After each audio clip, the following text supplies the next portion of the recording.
Hi, Cancer, come on in. I'm Nigel. Great to see you. I'm just about to do your Cancer November 2019 reading. Before I start, I will mention that I have uploaded your 2020 yearly reading, and you can find that on a playlist section of my channel, or just search in YouTube for Nigel Cancer 2020, and that will take you to the reading. It's an extended reading because there's a lot of things that need to be covered. Well, let us get underway with here, shall we?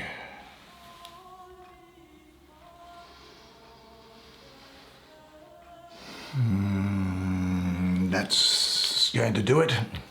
That's the business. I'm going to use a deck called the Thoth deck, probably familiar to a lot of you. A lot of people are frightened by it. It's actually very laser-like in its approach. I'm also, it's stacked full of esoteric imagery, so I'll use my pen to point out some of the things perhaps as we go along, which you might find interesting in the artwork of the card, because those things will probably, for me, impact upon what the meaning of the card is, along with where the card happens to be placed and the elements of the other cards around it. So let's get things underway, shall we? Let's pull some and see what's jumping out. See, well, there's a whole lot of things have come out here, and let's see what they are. This is the Four of Wands. This is the Eight of Swords. This is the Nine of Wands. This is the Queen of Swords. And look, honestly, this one came out first, so I'll of the two, so it's this one, which is the Three of Cups. Great, what a great spread. Why don't you come and sit down next to me so we can have a good look at the artwork on these cards together while I do your reading for you.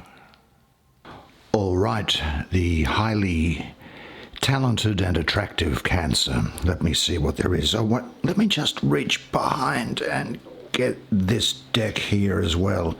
I'm not going to use this deck, of course. I just wanted to sit here and learn and get the spirit through it. It's one of my shamanic practices.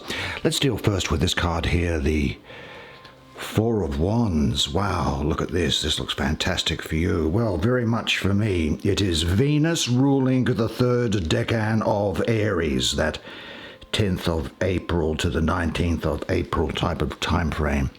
Let me just point out a couple of the things here. This, why do I say Venus? Well, there's a glyph of Venus here, but it's in the third decan in my estimation. And those dates that I gave you, the 10th to the 19th of April. Now, this color, green, is very much associated esoterically with the planet of Venus in my estimation. Here, you'll see there are doves on the end of these spokes. Well, these doves are connected with Venus. And here we have ram's heads, which are glyphs of the sign of Aries. So it's Venus in Aries. There are 1, 2, 3, 4, 5, 6, 7, 8, 9, 10 flames coming out, representing the divine emanation, but the divine emanation in the material world, because in the Kabbalistic tree of life, the number 10 represents, well, space and time, and it's where the divine will becomes intermingled with matter. It's where matter, material reality has emerged from out of spirit. And here there are 1, 2, 3, 4, 5, 6, 7, 8 spokes. They are the color of fire, which is representative of Aries. And the number 8, if one was to look at the Hebrew letter gematria, which is an old science of biblical Hebrew, it would add up to the word to love, to bind, to will. That sort of a thought comes to mind. And so we have the gold circle around here, which is also that of the divinity, which represents, well, really completion and things done or work having been done or completed. Now, you might say that, well, if I have Venus in Aries, what happens? Well, because Mars, as you probably know, is the ruler of Aries, and Mars is like a man who is hungry and who hasn't had anything to eat. He's temperamental, he's cranky, he can be sharp, he can also be quite rambunctious. Venus, on the other hand, is beauty, love, and also money, I've got to tell you. And she has to travel, and I'm getting the association here with the sign. Venus is ruling two signs, Taurus and Libra, and I very much have the sign of Libra associated with her in this card. It's the image I'm getting up. And in order for her to go from Libra over to Aries, she needs to travel 180 degrees to the other side of the zodiac, where she will, as the YouTube astrologers tell you, she will be in detriment. And so you might expect that to be a problem. Venus sitting next to Mars, but I think Venus uses her feminine wiles and charms and bats her eyelids at the otherwise rambunctious and aggressive Mars and calms him down, and he falls under her power. And as a result, there is a sort of a opposites attract action going on. And so you may well find that you find yourself attracted to somebody or something that you haven't been attracted to before. It is the case that you may also have, that can be a person, obviously, or it could be a work pursuit or a hobby or an area of work that you really thought before you'd have no interest in pursuing, and yet you say, look, actually, I do it now, and in fact, I quite enjoy it. And so it comes as something of a surprise to you, I think, during this month. There's some activity that you'll be involved in which you weren't previously interested in, which now you are finding satisfaction in. I think it's also the case that you may well find that there is an emotional, coming from Venus, desire to move, which is Aries, in some sort of a new direction.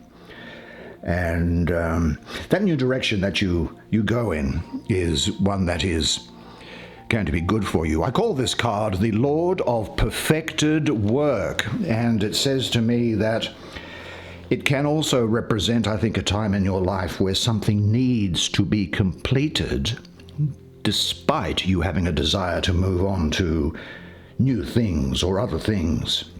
This can, of course, relate to work or to new relationships or a new dynamic within an existing relationship. It can also relate to yourself, where you have one aspect of you that wants to move in one direction and another aspect of you that wants to go in the other direction. So don't be surprised if there is something like that happening in your life. Now let's have a look to see what is coming along. Okay, I think we're going to look at this card here next, for no other reason that it just seems to be coming up to me. Now, the Eight of Swords. Now, by and large, I really like the number 8 because it refers to power, it refers to balance, it refers to harmony, and in particular, it relates to decision and the ability to make a decision. It can also, though, because it is, for me, esoterically associated with the planet of Mercury, it can also sometimes mean that there is some indecision, that there is some inability to make your mind up about what might be the correct course of action to take. And I think that this is indicated by these two swords that are sitting down here, where there are, well, in this case, two options presented, but of course it could be more. But it talks about there being some sort of an indecision about which way to move ahead. This is the Lord of Shortened Force, and it is Jupiter ruling the first decan of Gemini, that, well, what would that be, the 21st to the 31st of May. Now let's have a look at some of the imagery here. We have these two swords, quite straightforward, and there are a number of shorter swords. Well, there are 6 shorter swords in the background there, and these lines running around look to me like it's a sort of a disorganized background to it.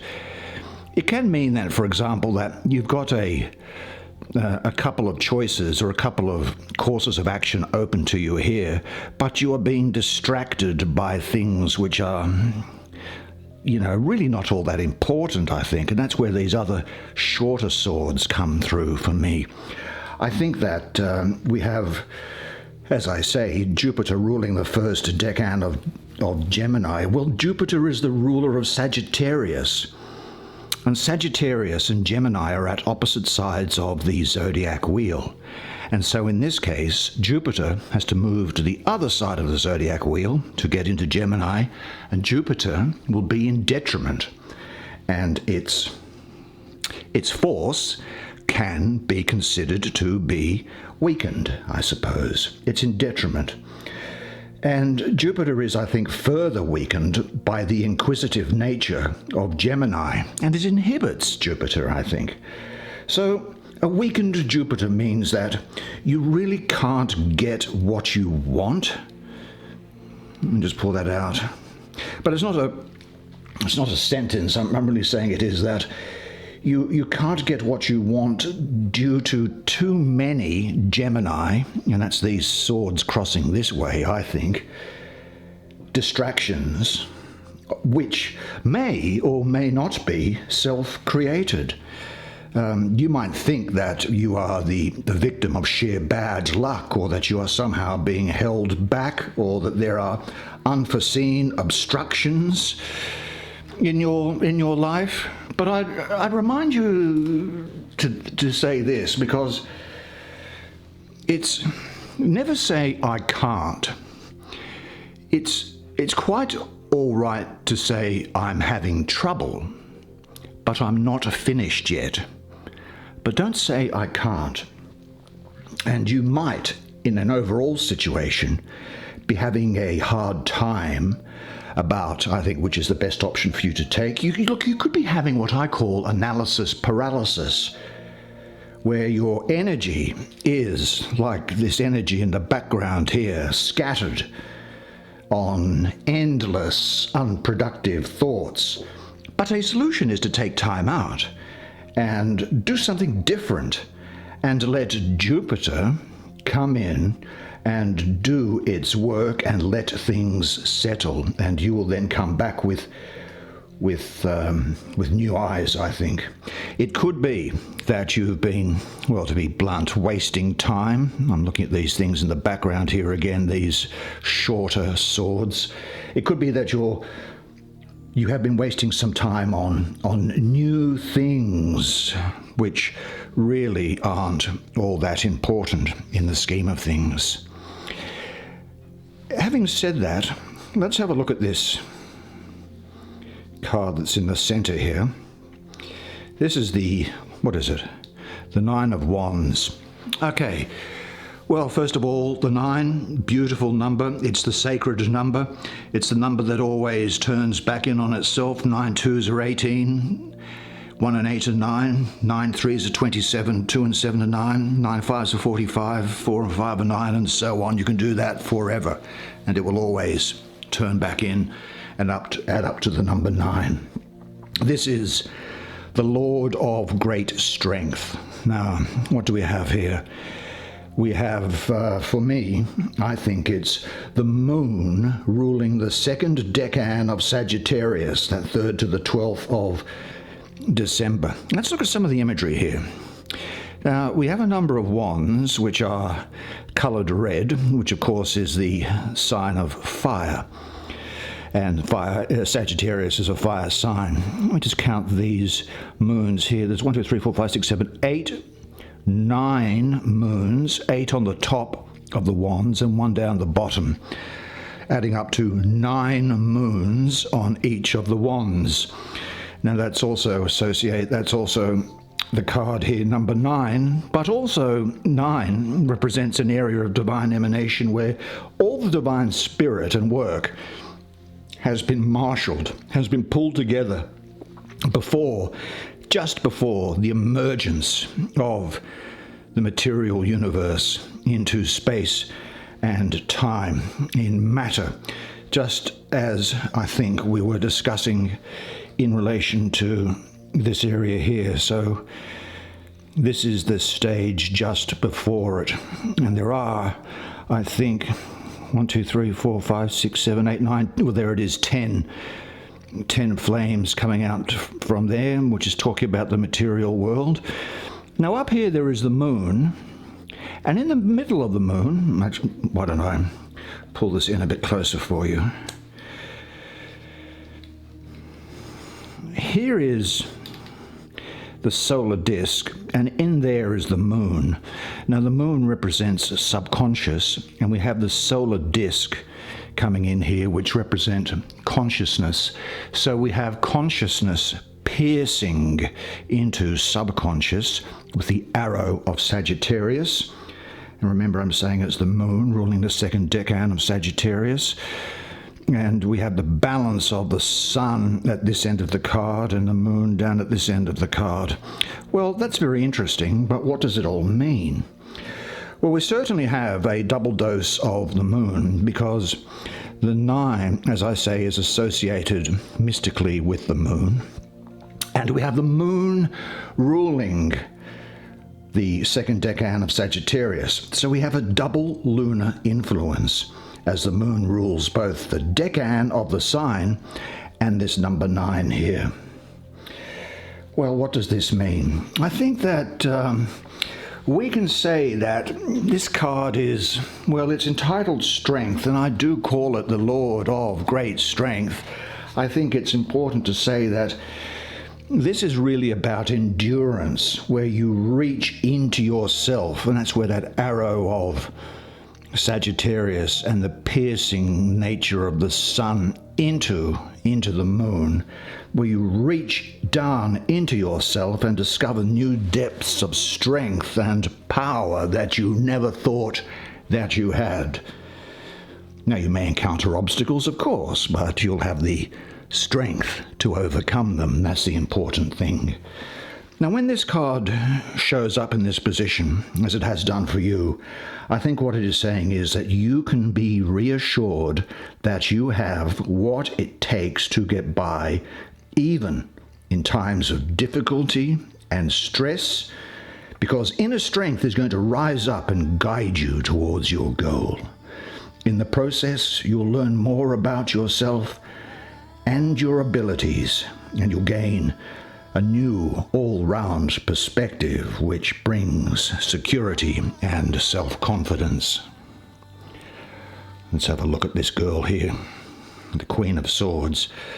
Well, here's an interesting thing.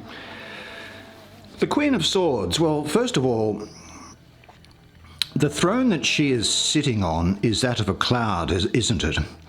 Well, that is very much to do with the intellect. So she has a very intellectual approach to life. The other things that we can notice about her here are she's bare-breasted.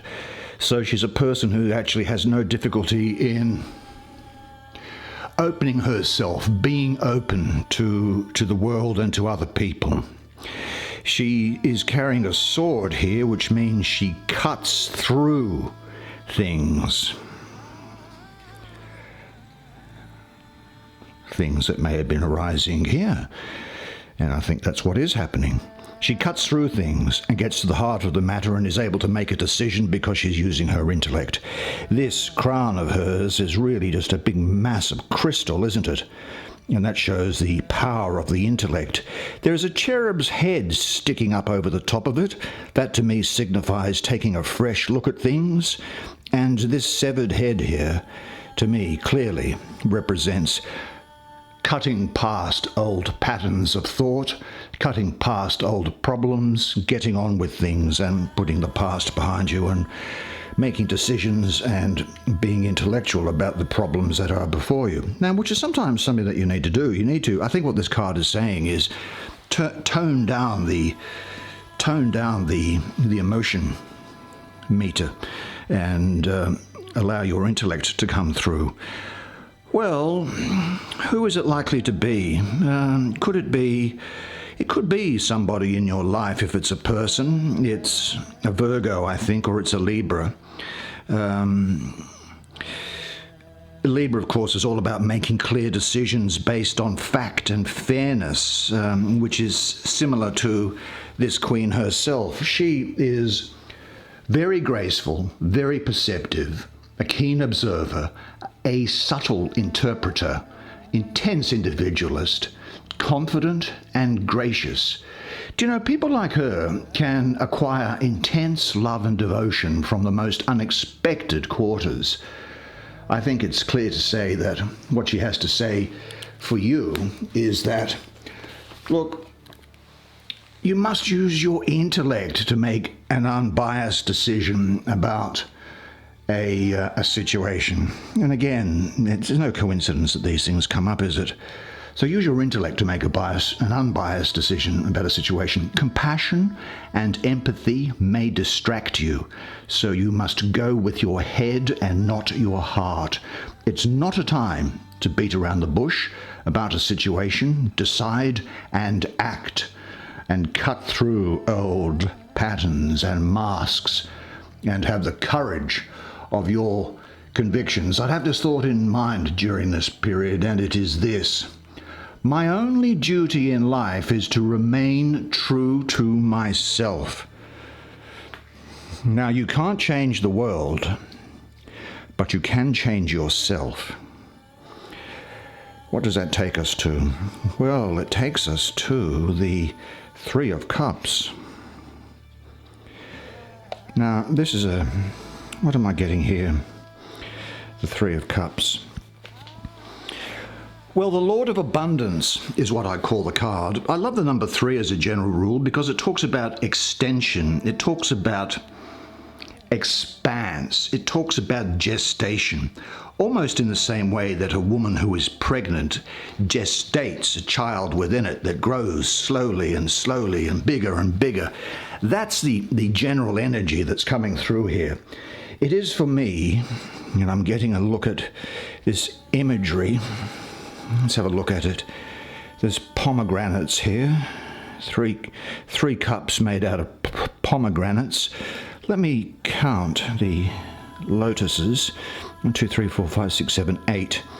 There are 8 lotuses pouring water into these 3 cups. Well, the number 8 is, for me, associated with the planet Mercury.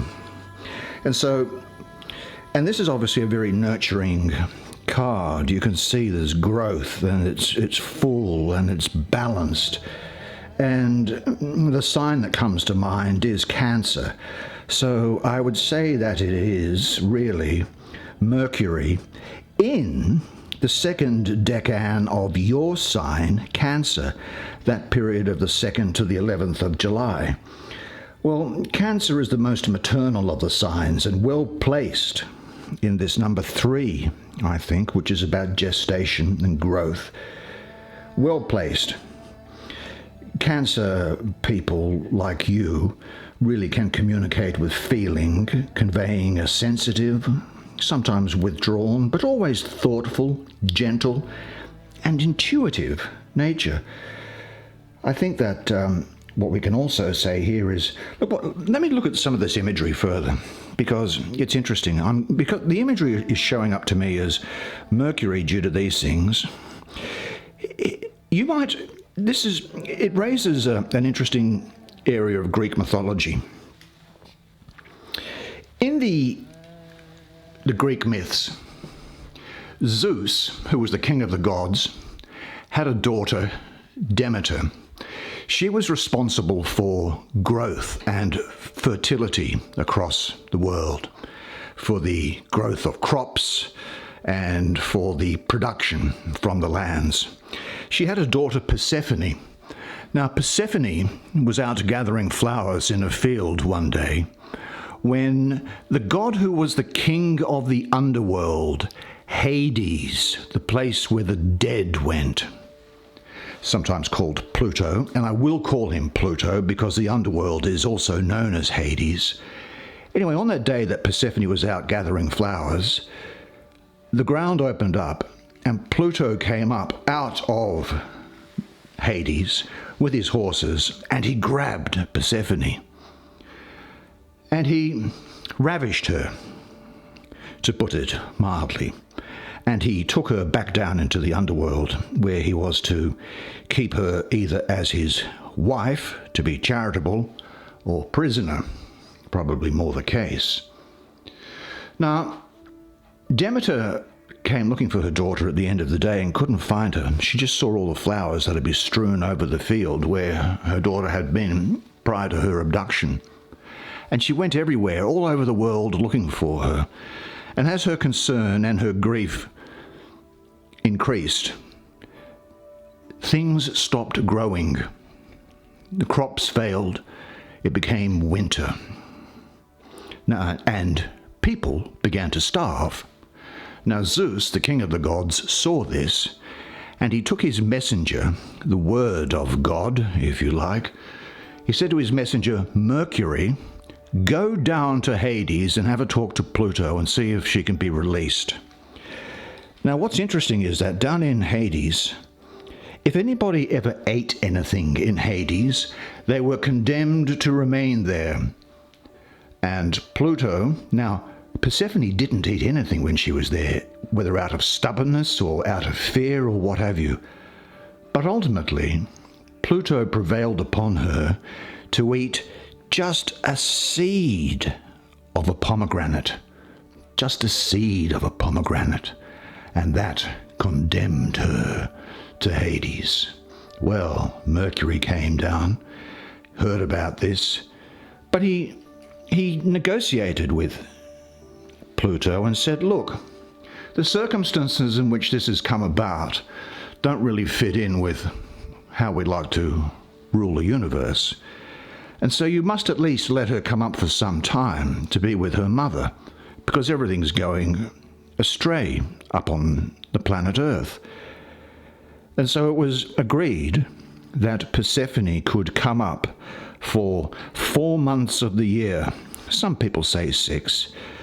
But 4 months of the year to be with her mother and to rejoin her.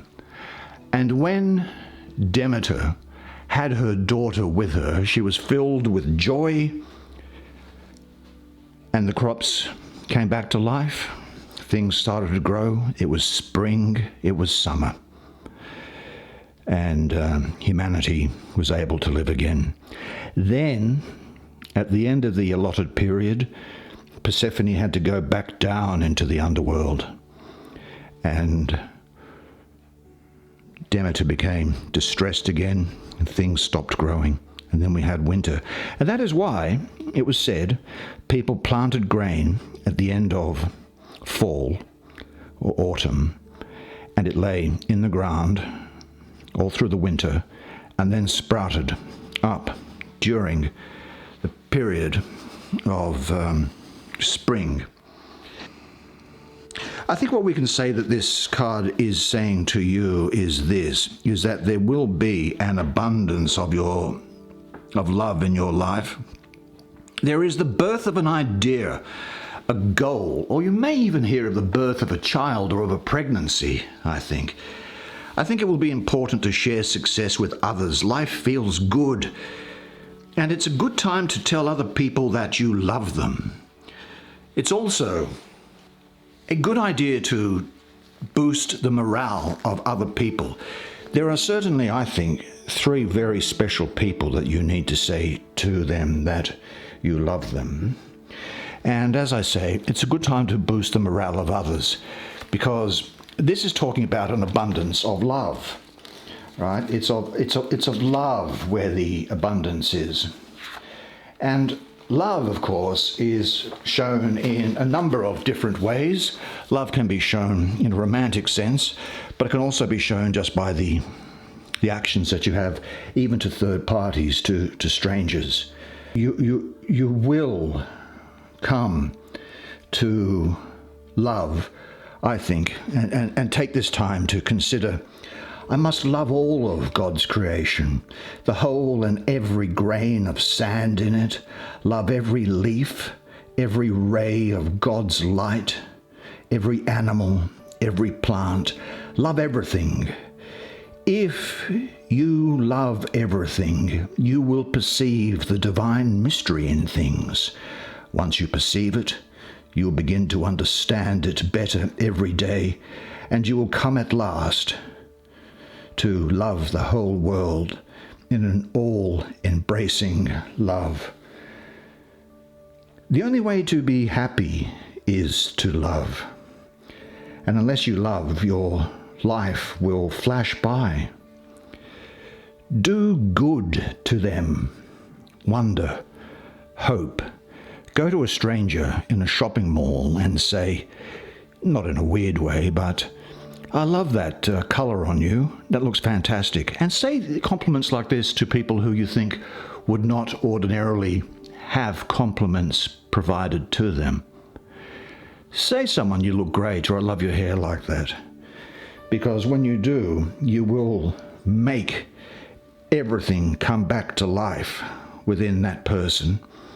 Life will be created anew, and your words of selfless love, without expecting anything in return, will echo on all throughout eternity. Well, that's the way it is for you this month. Well, there you go. There is your November 2019 reading. And look, I thought that was fantastic. I really enjoyed doing that. Extremely interesting for me to be able to do that. I love this deck, and I love the messages that were coming through for you. I think that I think you're going to have a great month. Look, the only other thing that remains for me to say is this, that you are a legend, and I look forward to seeing you next time. Until then, bye for now.